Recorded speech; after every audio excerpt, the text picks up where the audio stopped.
भगवान यहाँ बैठकर मिट्टी के खिलौने बना रहे थे, बाल लीला भगवान कर रहे हैं, जैसे बच्चे आपस में खेलते हैं।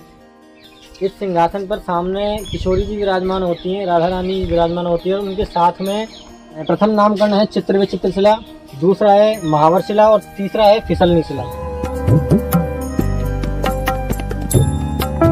आप सभी भक्तों को राधे राधे। जैसा कि हमने आपको पिछली वीडियो में दिखाया था देह कुंड के बारे में, जो लीला थी, उस लीला से पहले जो राधा रानी जी की प्रिय सखी हैं ललिता सखी और भगवान श्री कृष्ण का जिस स्थल पर विवाह हुआ था, तो हम आपको इस वीडियो के माध्यम से उस स्थल के दर्शन कराएंगे। तो हम आपको जो है अभी दर्शन कराते हैं ललिता जी का जो ब्यावला मतलब जो विवाह स्थल है। तो चलिए चलते हैं, दर्शन कराते हैं आप सभी को उस स्थल के।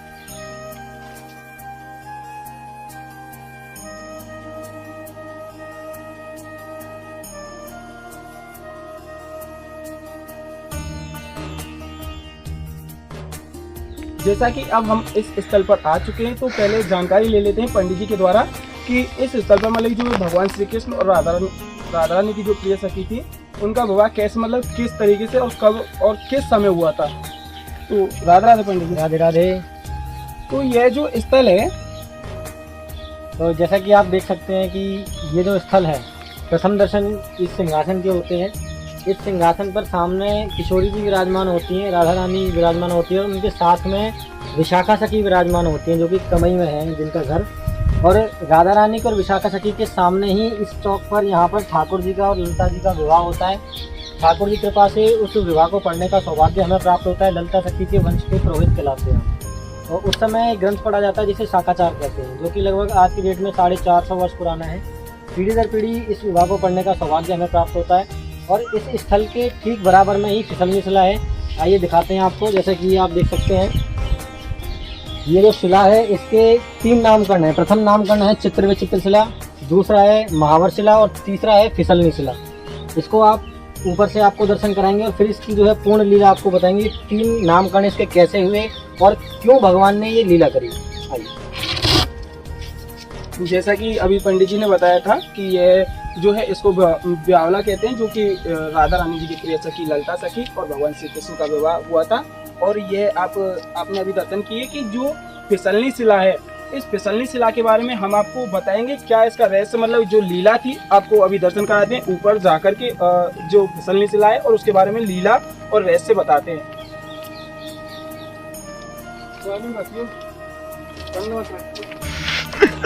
चालू है।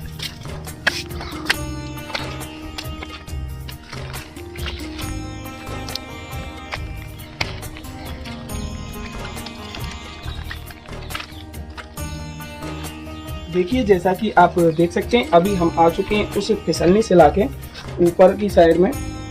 तो आप अभी दर्शन कीजिए। तो अभी जानकारी ले लेते हैं।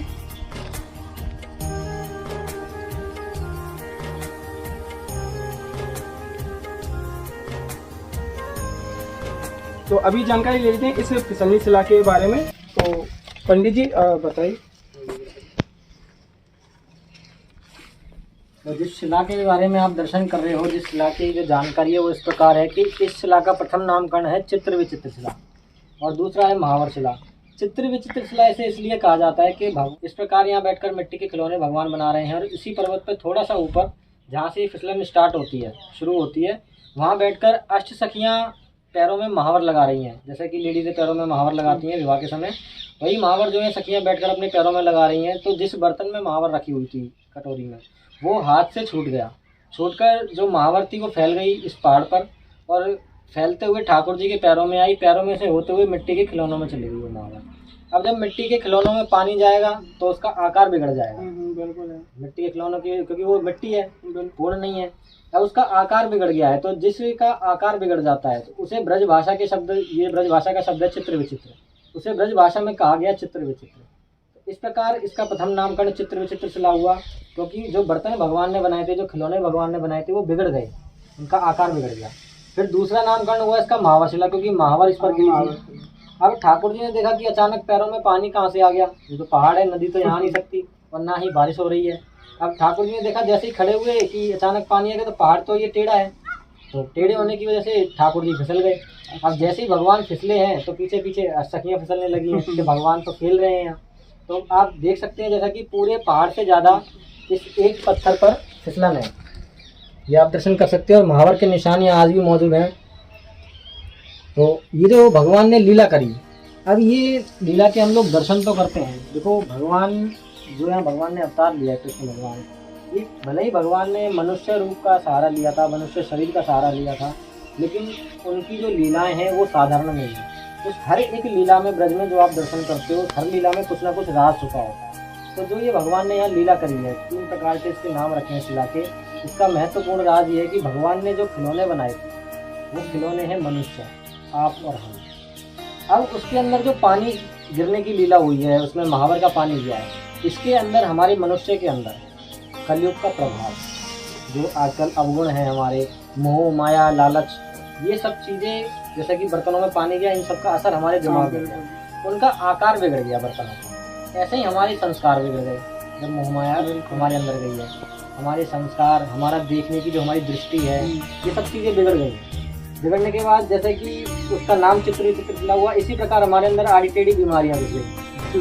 ठीक है, तो ये 2 लीलाएं हुई। उसके बाद भगवान जो फिसलने लगे, फिसलकर जब भगवान आगे की ओर गए हैं, जैसा कि सतयुग में स्वयं सृष्टि रची गई, त्रेता युग में भगवान ने अवतार लिया, द्वापर युग में भगवान ने अवतार लिया, लेकिन कलयुग में नहीं लिया।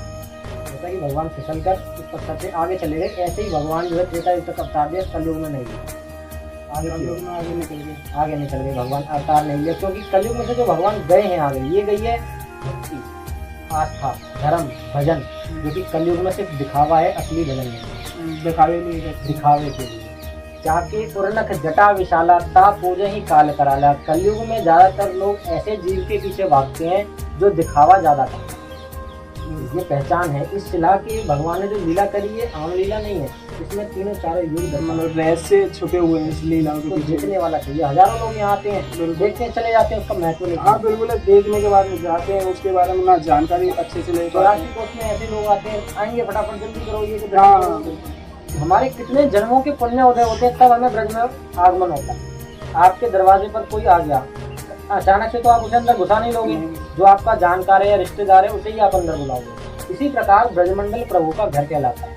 अन्य दुनिया अपने कर्म के भोग हो रही है, यहाँ वो आता है जिसे प्रभु बुलाते हैं, अपना समझते हैं, तू ढा एक पग तो मैं ढाऊं साथ। और प्रभु के बुलाने पर जब हम पधारते हैं, फिर भी यहाँ कर हम जल्दी बिल्कुल होता है। मन को शांति, आत्मा को तृप्ति, शांति देते कितने जन्मों के पुण्य हो गए, तब प्रभु को निहारने का हमें मौका अवसर मिला। और उसको भी हम जल्दी में भगवान किसके पीछे भाग रहे हैं, जो संतान जिसके पीछे भाग रहे हैं, जिस धन के पीछे हम भाग रहे हैं, वो दिया हुआ भी होनी चाहिए। जब भगवान छप्पड़ फाड़ कर देना जानते हैं तो खाल उतार कर लेना भी जानते हैं। और जब वो जीवन में कष्ट आते तो हम कहते प्रभु ने हमें कष्ट दिए, लेकिन जो हमारे कर्म है वो कहाँ जाएंगे। यहाँ दर्शन के लिए हम आए, इसके बारे में जाना नहीं, पहचाना नहीं, प्रभु को निहारा नहीं, अब आगे आपको पुष्कर कुंड के भी दर्शन होंगे। ये भगवान जब यहाँ बिहाने आते हैं, तो जमाई घर में पहली बार आता है तो उसके चरण भी धोए जाते हैं। तो पहाड़ पर तो नदी है नहीं, तो भगवान ने जो है यहाँ पर पुष्कर जी का आह्वान किया। तो ब्रह्मा जी के कहने पर, भगवान के कहने पर यहाँ पर पुष्कर जी आए हैं। इसी पहाड़ के ऊपर पुष्कर जी का कुंड। अच्छा, कुंड पहाड़ी के ऊपर में, पहाड़ के ऊपर कुंड दिया गया है। देखो ये कितनी अद्भुत लीला है भगवान। देखिए, जैसा कि पंडित जी ने बताया कि यहाँ की जो लीला थी, इस लीला के बारे में, और अभी आपने सुना कि पुष्कर कुंड जो कि पहाड़ी पर मौजूद है, तो हम आपको जो है पुष्कर कुंड के बारे में भी वीडियो बनाएंगे। तो आपको जो है यहाँ की लीला कैसी लगी, इसके बारे में जो है ज़्यादा से ज़्यादा हमें कमेंट करके बताएं, लाइक करें, शेयर करें और हमारे चैनल को सब्सक्राइब जरूर करें।